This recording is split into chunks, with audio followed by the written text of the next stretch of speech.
So today I'm spinning a wheel to decide my budget and then building the perfect dream garage with it.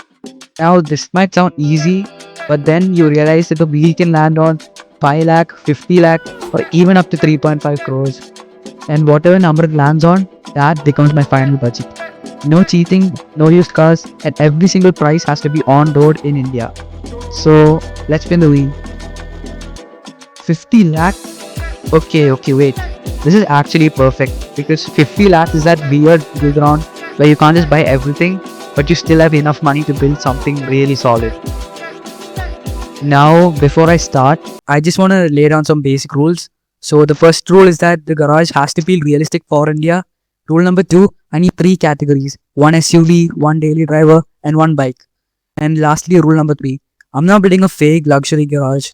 I know entry level Germans just for the badge. No cars that spend more time at the service centers than on roads.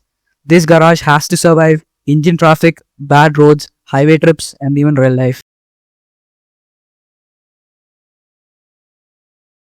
First of all, I'm gonna pick the SUV. I know this pick might make some people angry, but I'm taking the Toyota Innova Crysta diesel.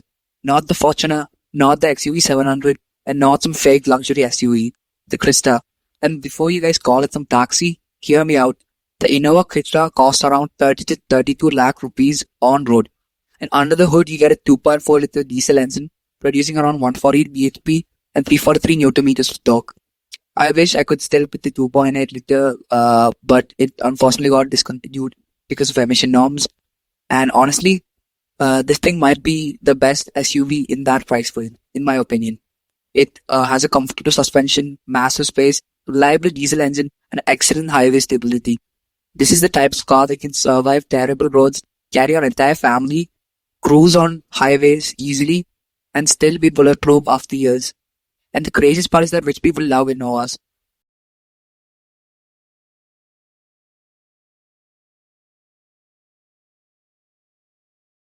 Smartest daily drivers you can buy in India right now. It's around 13 to 14 lakh rupees on road depending upon the variant. And for daily use, this thing just makes sense.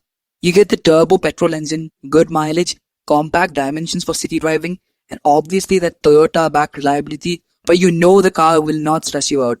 And that matters a lot inside India. Because most of the time you're dealing with traffic, tight parking, bad roads, and long commutes every single day. So instead of chasing something that looks overly premium or complicated, I'd rather have something that's genuinely easy to live with. And in my opinion, the tires actually looks pretty good too. Sharp ERLs, sporty styling, clean interiors.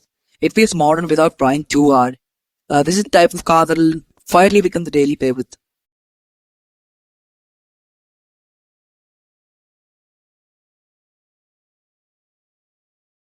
Finally, the bike. And for this, I'm gonna choose the Royal Enfield Hunter 350.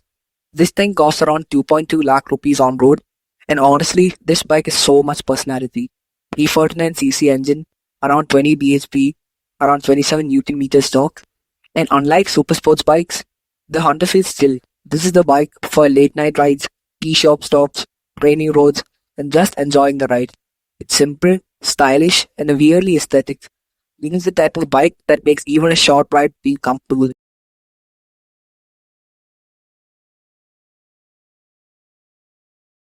Road Indian Dream Garage. The Toyota Innova Crysta 2.4 ZX 7-seater diesel manual as the SUV. It costs 33.5 lakh rupees on road. Then for daily cruising, Toyota Taisor G Turbo Petrol 680 Urban Cruiser as a daily driver. It's about 13.8 lakh rupees on road. Then finally, for the bike, the Royal Enfield Hunter 350 Metro Rebel. It's about 2.2 lakh rupees on road, which brings the exact total to be 49.5 lakh rupees on road. So we are above the budget of 50 lakh. I know this garage isn't flashy, but I genuinely think this is what a real Indian enthusiast garage looks like. Reliable, comfortable, practical, and built for actual Indian roads. But I want to know your opinion on what your 50 lakh rupees dream garage looks like.